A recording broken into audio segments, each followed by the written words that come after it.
This conference will now be recorded. All right, so welcome everybody to our preparedness webinar. And Karen, go ahead, and if you want to do a little bit more, tell us a little bit more about yourself, and then you can get started. Sure. My name is Dr. Karen Blackwood. As Josie said, I'm with the Intermountain Center for Disaster Preparedness. And also on the call is Barb Clark. She's our training and exercise manager. And I will, at the end of this, I will give you our contact information, like our email addresses, in case you have questions. So my background is emergency management. I've done it at several different levels before coming to Intermountain. But I was just telling Josie that in addition to working at Intermountain, I'm also a small business owner. I own a business in the city of Clearfield, and that had opened April 2019. So when all of COVID really got going early in 2020, my business had not even been open a year yet. And because of that, we weren't able to tap into some of the resources that were available for more established companies. But I did make the decision to stay open because my part-time workers really wouldn't earn that much in unemployment. And because of that, I have loyalty from my team, but also from the customers who started coming to us because other places were closed. And, we provided a good service and a good product. So we've sort of been able to grow during COVID, whereas a lot of businesses were closing. And because I'm a small business owner, I was able to look at this when I was preparing this, I was able to see things from both sides when it comes to disasters. From the side of my knowledge and background in emergency management, yes, I know the processes and the procedures and those types of things, but then looking at, okay, these are the concepts, how do I apply them as a small business owner? And it really was revealing as I dealt with COVID and continue to still deal with COVID. And then as I was developing this presentation and putting this information together, at the end of this, I'm sending Josie out a workbook type of thing that it was created by the U.S. Chamber of Commerce, and a couple large businesses put this together. And it is something that could help guide you as you work to prepare your business and to build resilience into your business. And so I'm going to send that out because it is a free open source tool that everyone can use. If you have questions during, I'm not sure, maybe Barb or Josie could track those if you put them in chat or something, because I won't be able to see that. And then just save them till the end, because we'll leave time for those. I'll keep an eye on the chat, and if we have questions that are immediate, then we can do that. But I think we can save questions till the end unless it's about something you're specifically on. Okay, perfect. Let's get started. So why are we going to talk about this? Well, the why is simple when you think about the disasters and the emergencies that have come up in 2020, but really beyond that, why? It's not just because disasters happen. In the US, 99% of the businesses are small businesses. They don't even reach the criteria for a medium business. So 99% of US businesses are small. The reason why that is so important is because you only have 1% of our businesses that have large backbones and large structures and infrastructure behind them that could support them and help them respond and recover when a big disaster happens. And I'm talking about like the Walmarts and just those really large businesses. So 99% of those of our businesses are small, and those 99% employ more than 50% of the workforce in the US. So should any of those 99 businesses fail, and we've seen many of those do that, it's going to have a significant impact on jobs within our communities. 40% of businesses that have to close during a disaster never reopen, and that's regardless of the disaster. In addition, another 25% close during the following 2 years, and that could be just because they just can't get back to where they need to be, and they just continue to struggle. But within 2 years, 25% more of those fail and close. This is sad to me because I know what I've invested into my business and what other people invest when they create something, and you put your heart and soul in it, but you also put a lot of capital into it. And to have to close it's just devastating because it's the death of something that you have been creating and working towards, and it is a major loss for those individuals as well as for the community. So there are a few reasons why these things could fail. It could be because of the customers. The customers have gotten to a point where they no longer can purchase or are willing to purchase goods and services from a particular business. And when a business has to close, even if it's temporarily, customers will find another way. They'll find a business who hasn't closed and they'll start going there, and it's hard to get those customers back. It could be because there's loss or damage to the building, to the site itself, and they're no longer able to provide their services. Perhaps, and this is one thing that is interesting, they're not in financial good shape. And as you know, any new business, it takes a while to start even breaking even, let alone making a profit. So there's the new businesses that probably don't have capital set aside for contingency plans because they've invested all of their capital into starting their business, versus an established business that might have access to more through banks and lines of lending, but perhaps they have been a struggling business all along. So just that financial shape is extremely important when you're thinking about why some fail. It might be a failure to, or a lack of understanding on what the new normal is going to look like after the disaster. Even during the recovery and once things are done, everything has changed somewhat. And if you can't be adaptable and flexible to adjust to that new situation, you're not going to be successful. And that goes to that unwilling or unable to do what is necessary in the new environment. I will tell you that for my business going through COVID, one thing that we had to do was look at third-party delivery. I own a coffee shop, and I was just absolutely adamant that I didn't want to do DoorDash or any of those because it costs my shop money. 30% of every sale goes to that company. However, when we were no longer able to have customers inside the store other than just to pick up and go, I had to start reevaluating whether it would be worth it to my shop to bring on some of those partners like DoorDash, and it made a massive difference. But if you're unwilling to think outside the box or consider new options, it could be why businesses are failing. So when it comes to business resilience, there is a definition, and it is that company's capacity to absorb stresses or stressors, recover critical functionality, and we will talk about that shortly, and continue functioning in altered circumstances, whatever the situation is. This could be a disaster, but it could be something more of a crisis within your company where you've gotten either somebody got injured or there's been some kind of pushback. Maybe somebody did something wrong within your company and you've just got, it's a reputational thing. So how do you overcome that and how do you deal with it? You need to be resilient for those types of things too. It's not just a disaster. A resilient business is definitely a prepared business. Just like individuals, the better prepared you are for those bad things when they occur, the more resilient and the better off you will be. And I just want to stress that capital is important. It absolutely is, but it is not everything. You can prepare your business even when you don't have significant capital behind you.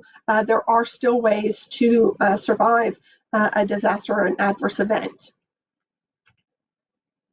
So the one thing that you need to do, sort of the first step, is to know your community, right? You need to know your community, and by knowing your community, you will also start identifying the hazards that could result in a disaster within your community.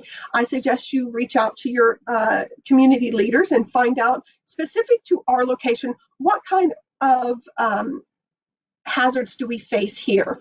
It could be a natural disaster like an earthquake, or it could be a human-caused situation such as a hazardous material incident.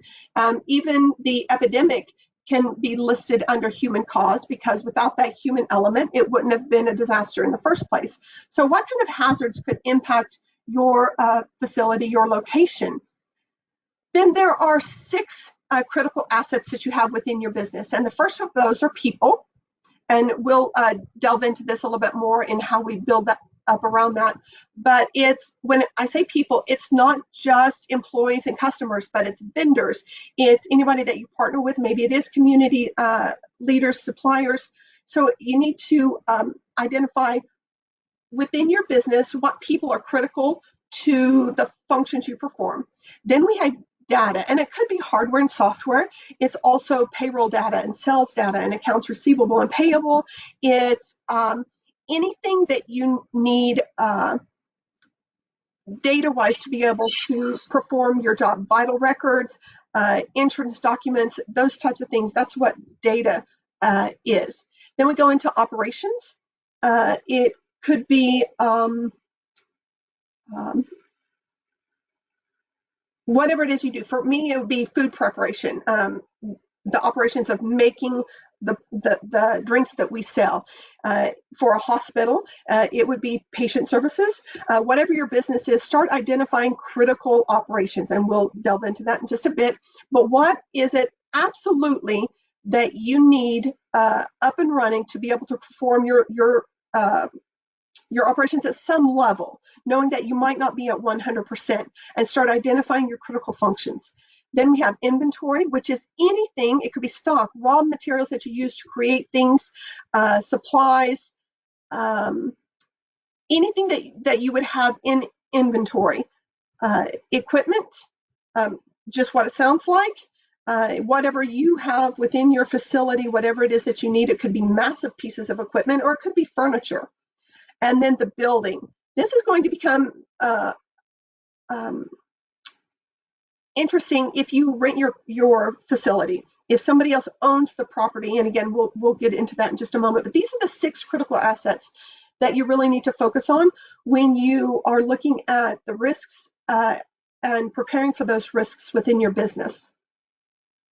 So when it comes to the people, you want to be able to protect the people that you have in your facilities, and that could be primarily your team, your workers, and that would be an emergency action plan. It's going to establish roles and responsibilities, identify pathways for communicating. Who do you notify when something happens at your facility? How do you contact people? How do you evacuate your facility? What are those processes and procedures for the critical functions that you've identified, or that you will go through the process of identifying? And when you develop an EAP, it is absolutely critical that you provide training on that to your staff, to your team, but also run them through exercises where they'll be able to practice what it is that you expect them to do, what your emergency action plan calls out. Make sure that you practice and have them practice through drills and exercises. So as we're going through and identifying our people critical assets, we want to identify those key stakeholders, whoever they might be. If they are somehow involved in, I just noticed it is absolutely snowing here, like massively snowing. Wow. But identify your stakeholders, your team members, your vendors, your partners, people that you owe money to, maybe leased equipment, anything like that. Identify them and make sure that you are in contact with them during the planning process, which needs to take place before a disaster. Creating your plan, there are a couple of the procedures that would be included, and I identified those on the last slide. Encourage your people to prepare at home, and that would be being informed within their own community, developing a plan for their household, and then developing a disaster kit for their home, maybe even for their car, but encourage them to be prepared and to become connected within their own community. And then those communication procedures are necessary. You need to identify, do you call 911, or if you are within a larger facility, is there another number that you call? Do you want them alerting you when something bad happens? What exactly is that communication procedure? And then how do you let your people know what that process is? And again, practice, practice, practice. Train your people on what to do and what your expectations are, and then have them practice that. So T plus 1 second, a disaster has occurred. You want to definitely check on your team members. Make sure that they are okay.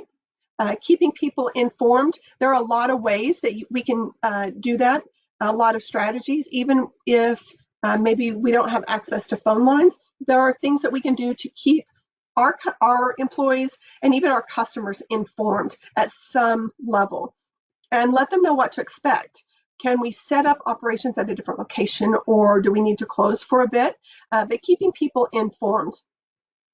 One of the best things that you could also do is help them help themselves. And this is really your employees, your team members. Let them know where to go for assistance if they need to file a FEMA claim. Not that you need to be a specialist at it, but be able to provide them with some information to help guide them, because they're going to be as stressed as you are. Another thing would be when determine, based on the event that has happened, what would you need to provide to your employees for them to be able to come to work? And I'm thinking particularly with COVID, it would be what PPE is appropriate for your industry so that you could begin operating again at some level. Exactly what is it that is needed for them to be able to work? One thing might be trying to help with childcare, where one employee watches the kids of another. If you're a very small business, and they rotate that so that each of them have an opportunity to come to work, because they're going to need that financial security of the job in order to be able to recover themselves. Along with people comes our brand, because our brand is very important. And when something bad happens, we need to protect our brand. And communication is absolutely key when we try to do this. Before a disaster, you need to establish a social media strategy and check out the social media platforms, whatever it is that you choose to use. Make sure that it's something that your audience uses. I do not use Snapchat. It's really designed for young people, and I have yet to figure it out.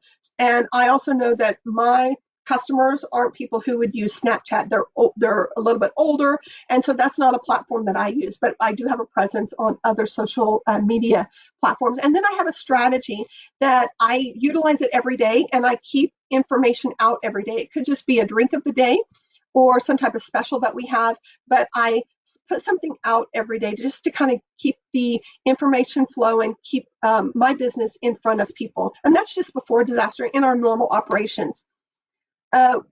I also monitor social media, because if people are going to complain, they don't like doing it in person. They would much rather do it from the ambiguity of social media, complaining about something where they can sort of hide behind social media. So you do need to track that and monitor that for potential issues. That way you can address them before it blows out of proportion and becomes something that could really significantly impact your business and your brand.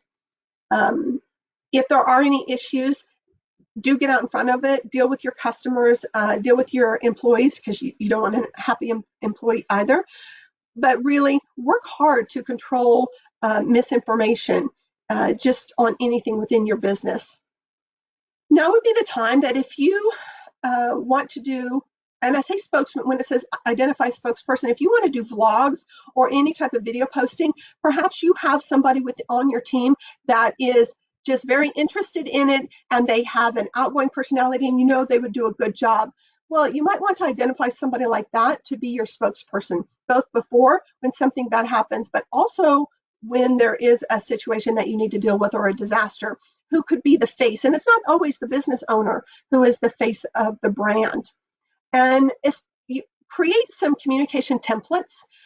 Maybe it is messages that you put out, but brainstorm in advance of what you would like messages to include. That way they are easy to access and easy to use when something bad happens. You don't have to have a lot of them, but you can go through and think up some issues or some things that you would want to get out in the event that something bad happened. During a disaster, so something has occurred and you are in the middle of whatever it is, you want to establish and then maintain consistent messaging with your employees, with all of those stakeholders. Provide information, let them know, okay, we are closed for, we're anticipating for this period of time, but don't let people guess. Get as much information out as you can. And when you are looking at information, you want to make sure that it is as accurate as it can be at that moment. Maybe it is contacting the fire marshal to find out when your building can be inspected so that you could get back up and running. Let people know that this is where we are right now, and this is when, when we anticipate things being open, or this is the next step for us. Just provide that level of communication. If there is any misinformation about your organization, jump out in front of it and nip it in the bud. Whatever the rumor is, whatever that misinformation is, it will spread like a virus. Negative information seems to spread very quickly throughout social media for whatever reason. So you want to dispel any of those rumors and myths that people have posted just as soon as possible. And you do this by monitoring, whether it's an incoming message or just posts on social media. They tag your business, and so you can track those types of things. If somebody's just randomly saying something about you and doesn't tag you, you're not going to spend hours surfing trying to find something. But if you find something, just make sure that you deal with it and provide as accurate information as you can. So this would be after a disaster, and it's not just after, but it's during that recovery piece when you're working and you might not be at 100%. Again, maintain that consistent communication. If you say that you're going to get back with somebody in a day, make sure that you get back with them in a day. If you say, I'm going to post information every day at 3 o'clock, make sure that you do that. Or at least post and say, hey, I'm running a little behind. I'll have this update out at this time. But stay current with the information you're giving out. The media could be contacting you and respond to those, because it is absolutely a good marketing opportunity for your business. And if you can, try to find some established press releases and utilize those. There is a flow, there is a layout that media sources want to use. So if you want to do something and promote your business, find some press releases that you could use, some formatting, and that's the way they want to receive it. Get the facts straight, verify any information so you're not the one passing misinformation and spreading rumors. Before you put it out, just try to make sure that you have double checked it. Again, those timely updates are important. Acknowledge issues. I'm a public relations person as well. That's what my undergrad degree is in, and a crisis communication person. Don't tell people, well, I don't know the answer. Use words like, I don't have that information right now, but I will get it and get back with you. Acknowledge issues and acknowledge the things that you don't know, but then let individuals know that you are seeking answers for those things, and provide a time frame of when you might be able to get back and provide answers. And then actively using social media. I cannot stress how important it is.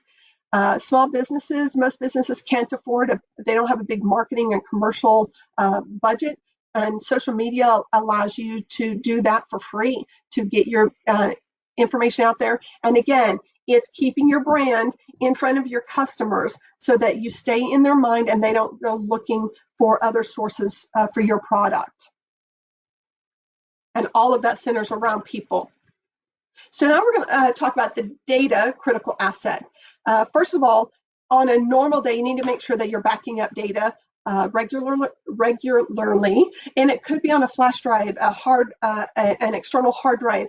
It could be something like putting it on a DVD if your computer uses that, or saving it to a cloud, and doing that often, getting into a routine where you do back up your information routinely, because we never know when a disaster will happen. If you back up every Friday and the disaster happens on Thursday, you've lost a week of data.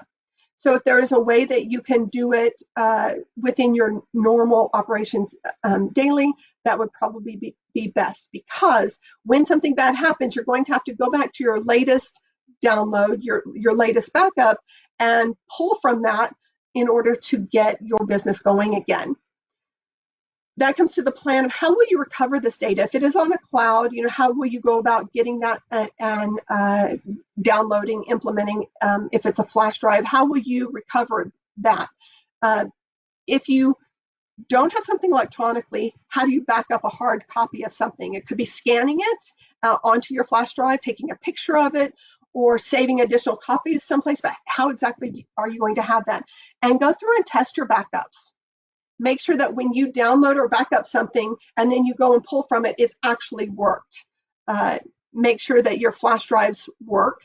If you're using that as a backup, your external drives, just make sure that you test it and that it is working. Again, this is on just normal, everyday type of things. If you cannot get to your access your electronic systems because you can't get to your space, what is your remote access options? How can you access data if you're not at a terminal within your facility?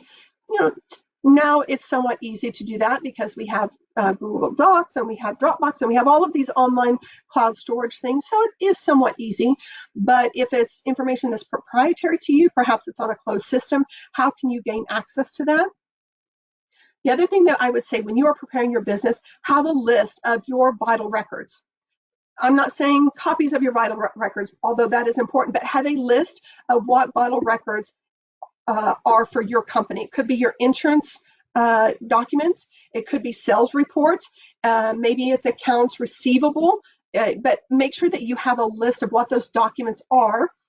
You can use that list as a checklist when you do your backups, making sure that you have everything. And then as you're restoring them, same thing. You can make sure that you have access to all of those documents, that you're able to pull those up. Legal documents, your articles of incorporation, or your filings with the state to establish even an LLC. Those are documents that need to be on your vital records list and then copied, scanned, however you can to keep to maintain a copy of them if your space was destroyed. And that's what you need to think about. If I lost everything here, what is it that I need paper-wise, documentation-wise? And that would go on your vital records list. And then create a to-go kit. It could be a to-go kit. Some people call it a grab-and-go kit, but it would contain copies of your vital records. It might have a backup of your flash drive, your DVD, whatever that is. Maybe some forms that you would use in your operations, but a tote box, something like that, that you could just grab and run with should you have to. If there was a fire in your building, something like that. I call it a to-go kit, but some people call it a grab-and-go kit. Either one works. But just create those and have it as another way to keep your information secure, to keep your information handy should you need to leave your facility in a hurry. Your operations are one of the most critical things. That's why it's on the critical access list. And I list this number one because your business matters. And what I mean by that is focus on what's critical to your business operations, what it is that you need to function, not whether your business is critical or you even should be operating during this disaster. I never considered, well, is my coffee shop really important during COVID-19? I thought, what is it that I have to do to keep my coffee shop running during COVID-19? Because it is important to me. It is critical to me and my family as something that we have invested in and created. So think about what's critical to your business, not whether your business is critical to the overall situation. Identify your critical operations. What is it that you really need to be able to do in order to stay open? And then once you start identifying those critical functions, you're going to prioritize them. Now, I will tell you, not everything is critical. Okay? You can't have every function within your organization as a critical function.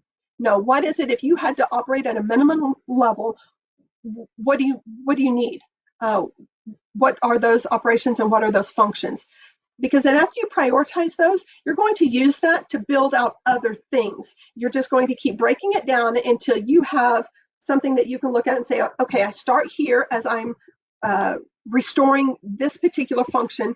These are the equipment, these are the people, these are the utilities that I need, and you can start building it up from there. But you have to do that. And again, don't think of it during a disaster. Just consider it on a normal day. For me, providing coffee. That is a critical operation. I don't have to provide the food that I do, although it would be nice to, because we provide only minimum food like pastries.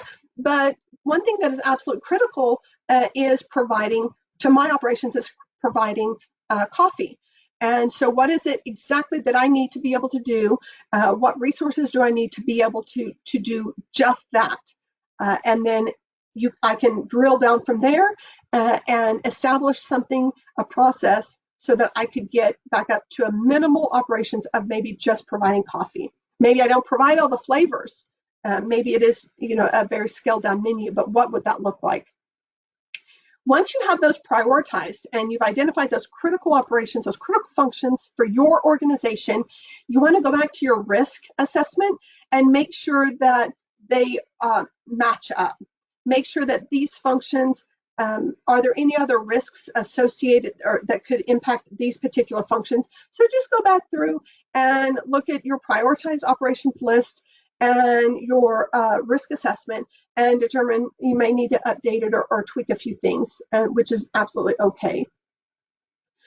Financial protection and insurance is something that goes on here. You want to make sure that you have established your business insurances. That's something that we can all do before a disaster, just as a way to protect ourselves and the investment into our business. So any financial protections that you might have, lines of credit that you could establish in advance just for normal operations, that is a good thing to work on now so that it is in place and available when something bad happens. So the next one is inventory. And inventory, of course, is the raw material that we use for making whatever it is that we make or whatever service that we provide. But it's also the finished products. What is everything that we need as our inventory so that we can function, so that we can operate? And do we have a tracking process for that? If we lose everything, we need to prioritize that inventory list, because we need to start looking at how to recover and how to build back up that inventory, but we got to start somewhere. And we want to start with the most important thing. Again, I'll go back to my coffee shop. It's probably it would be my espresso machine. If I lost everything, that would be an absolute critical piece of equipment that I would have to have in order to be able to function at any level. So that would pretty much be at a high priority list for my coffee shop. Once you have your inventory list and it's prioritized, you can do some stuff to mitigate damage even before something bad happens.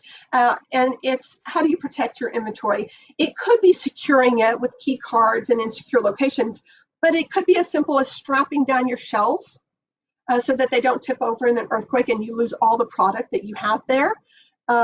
If you're in a flood area, maybe all of your storage is raised so that it wouldn't be impacted if your area should flood. Again, this goes back to your risk assessment, because you need to look at those hazards and what specifically could impact your community and your facility. But then you can start finding ways to mitigate it and protect what you already have. That's a big investment. All of your inventory is an investment for you, and the loss of it would significantly impact your business. You probably or could have some single points of failure when it comes to reconstituting your inventory. That would be if you go to one particular source for products, raw materials, and they weren't able to provide them for you. That's pretty much a single point of failure for you. So do you have backups? A great example would be in, say, May of last year, I needed to order cups for my coffee shop, and I found out that the place that makes my cups was closed because of COVID. They are on the East Coast, and I had to start scrambling trying to find where I could get cups. I had to go to something that didn't have our logo on it, but at least I was able to continue to operate and function. But where can you go? What can you do if you don't have access to the things that you would typically need and that you would typically buy. Recognize it's probably going to be a little more costly going to these alternative routes because you have an established relationship with the company that you normally use. So recognize that you're probably going to pay a little bit more, but establish some ways that you can obtain resources if you can't access everything as you normally would. You just don't want to have that single point of failure absolutely stall your business. And then develop those contingency plans, those what if my cups aren't available? Now I know. A lot of plastic materials for plastic come from China, and China was significantly hit for COVID, which trickled down all the way to the types of syrups I bought for coffees. It was production for them was slow because getting the bottles and the plastic for the bottles was slow. So just recognize contingency and develop contingency strategies, and I'll provide some of those to think through here in a little bit. And then if you are a business where you have 24-hour operations, or maybe your people are there more than they are at my coffee shop for my team, you might need some emergency supplies if that's appropriate, and have a way to inventory those supplies, whether it's water or you have food, any type of medical, even a first aid kit. Make sure you have a process in place and an inventory of that so that you know what to replace, because some of that stuff does go bad. Your water needs to be rotated. But if people couldn't get home, if something bad happened and they couldn't get home, but they were in your facility and they could stay there safely, what is it that you would need to provide, or what could you provide in the way of emergency supplies? And make sure that you inventory those as well. Your critical asset, your equipment critical assets, identify all of your work equipment, whether it's office furniture, what is it that you need to function, and make sure you make your list on a normal basis. You know, what is it that you have right now? Go through and take some pictures of the equipment. If you have partitions and desks and chairs, and not just the copiers and the computers, but everything, because you're going to need to replace those things in order to get back up to normal operations when something bad happens. So you want to have that stuff documented, and don't just say, oh, I'll remember everything, because it never works out that you remember everything. If it's a key piece of equipment, get the manufacturer, the model, the serial numbers, that type of stuff, so that you can replace it with something as close to or identical to what you have right now. Identify the vendors of where you can get that equipment, but also where can you get that equipment repaired. There are specialty companies that repair specific types of equipment. I have one company in Salt Lake who could come and repair my coffee equipment, whether it's a grinder or espresso machine, my brewer, the coffee brewer. I have one company who can do that.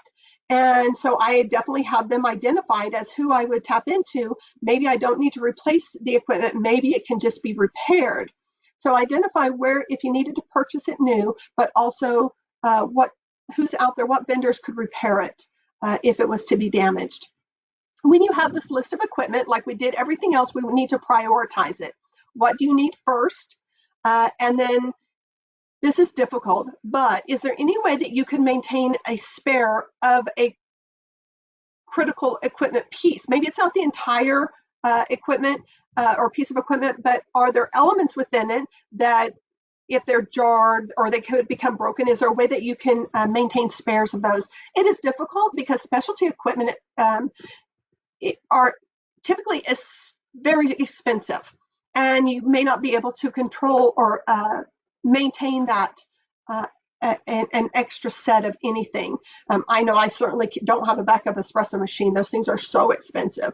But I do have backups of filters, and I have backups of portafilters that are pieces of it.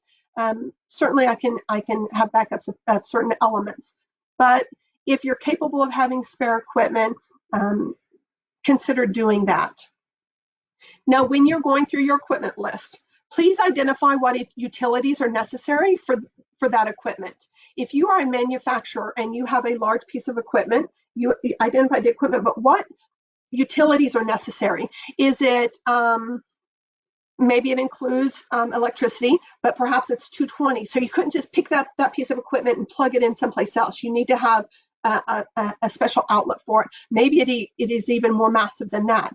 Does it require water? Does it require gas? Exactly what utilities and resources are needed in order to run that piece of equipment. Because if you need to come up with a different space and maybe a temporary space and function, your equipment needs to be able to operate in that space. And it's not always just easy to pick something up and move it, depending on what you do, what you produce.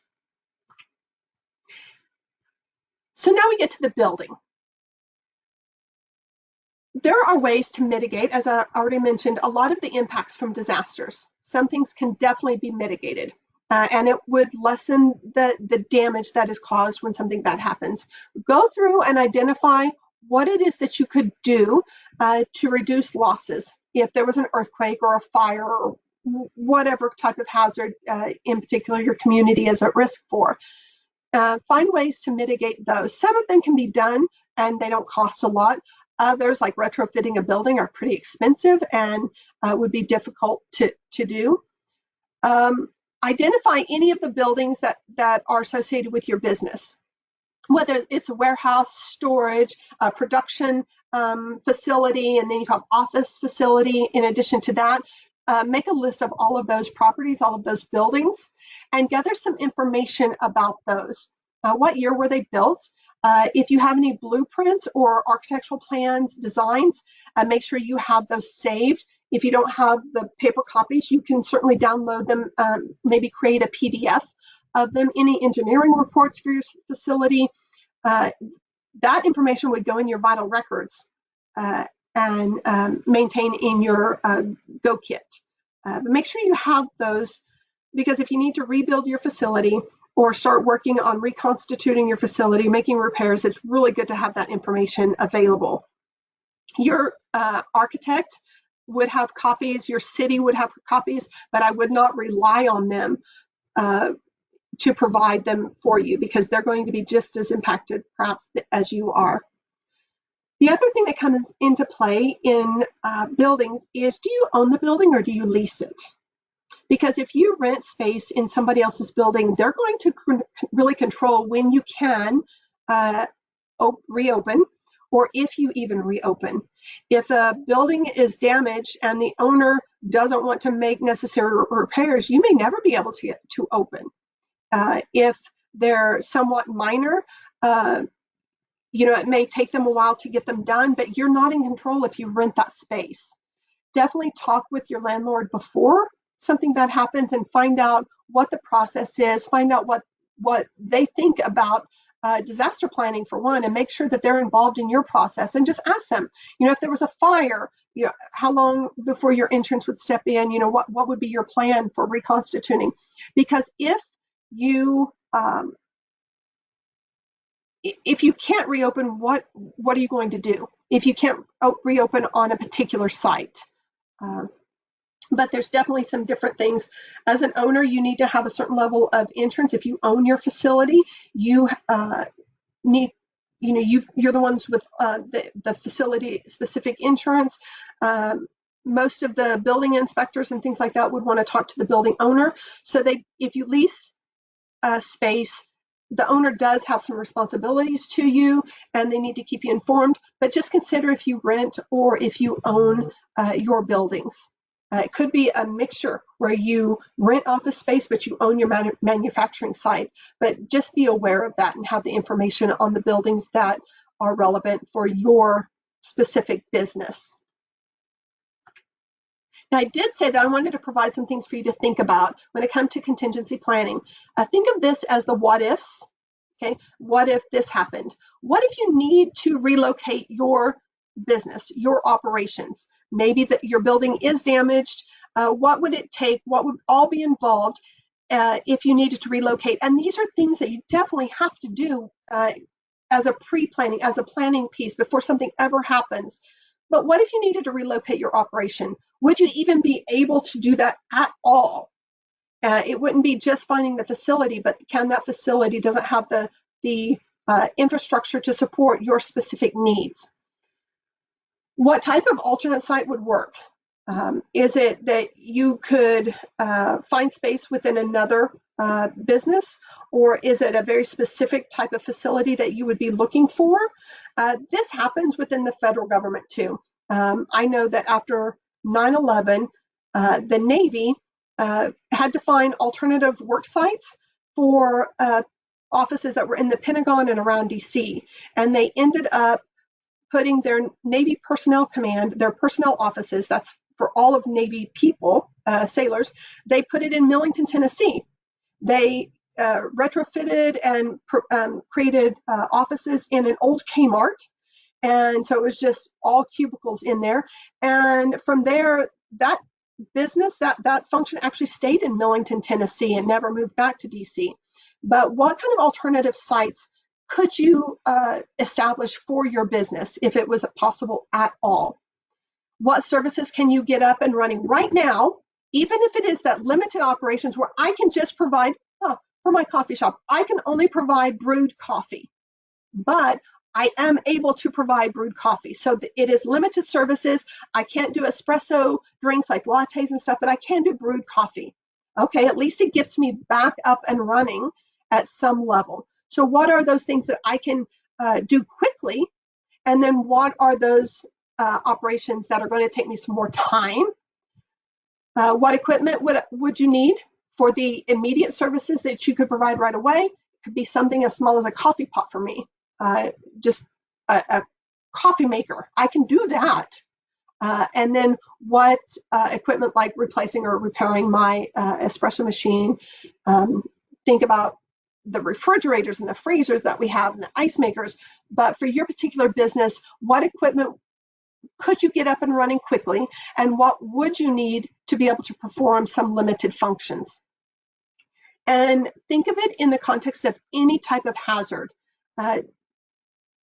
Some hazards might impact you more, meaning an earthquake might impact your building physically, whereas a hazardous material spill wouldn't. But think of it in the context of any hazard that could happen. That way you don't start having plans for every particular type of disaster out there, and that can become very overwhelming. So if you were able to perform even at a limited function, how many employees would that take, and what would you need so that they could function properly, so that they could operate and work safely and effectively? Would it be gloves and masks in the event of COVID? Or is there something else that you would need so that they could continue to operate, even at a limited function? And then again, if you can't get your supplies through your normal chain, where else can you go? It turns out that Costco and Salt Lake carry plastic cups that I could use even if I couldn't get my logoed ones. So I have access to things. It may not be exactly what I want or what I like, but it will allow me to perform and to function at some level. Because if I can keep my doors open, then that means customers know that we're still open and ready for them, that we're still providing something, and they don't start looking for an alternative because it's really hard to earn back that business. Let's see. Oh, are there any questions?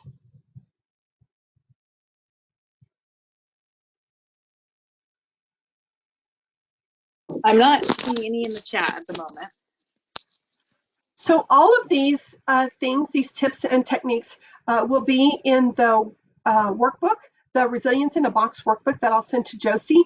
And you can actually print it and then just start filling it out. It has a page where you can start listing out your equipment. And when you start listing it, list it, but don't worry about prioritizing it yet.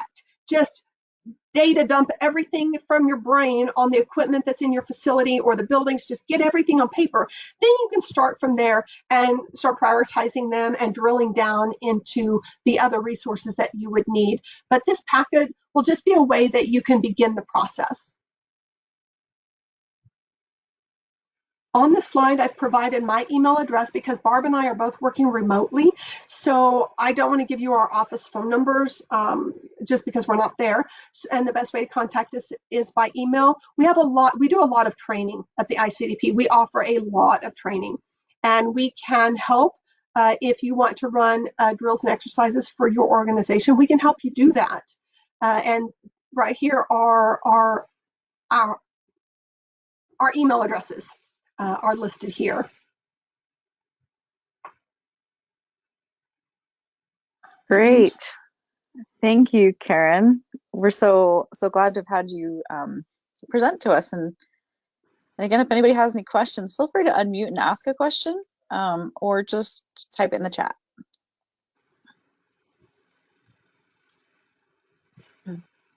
So I have a question, Karen. Sure. This is Sherry at Red Cross.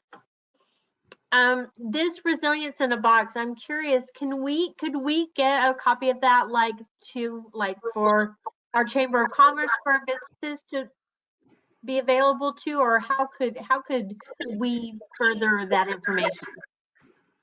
Well, I'm going to send it to Josie, and she's going to send it out to you guys. And I don't know that our local Chamber of Commerce really use this. I have not found it through my local Davis County Chamber of Commerce.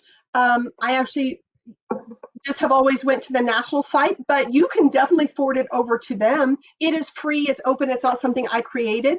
It's just open source information, so you could provide it over to them and suggest that they make it available. We do. I'm over that to try and help our businesses to stay afloat. So I'm like, this I got is you. perfect. Yeah. Yeah, Thank you. Not a problem. And this really is, I suggest that they print it because it is meant to be filled out. It is a workbook. So it's meant for them to use. And again, it's just a starting point, and you can grow it from there. It just gives them a place to start, because starting is really the most difficult part of preparing your business, just knowing where to start. Well, thank you. It's a great tool. Thank you. Wonderful. Thanks, Sherry.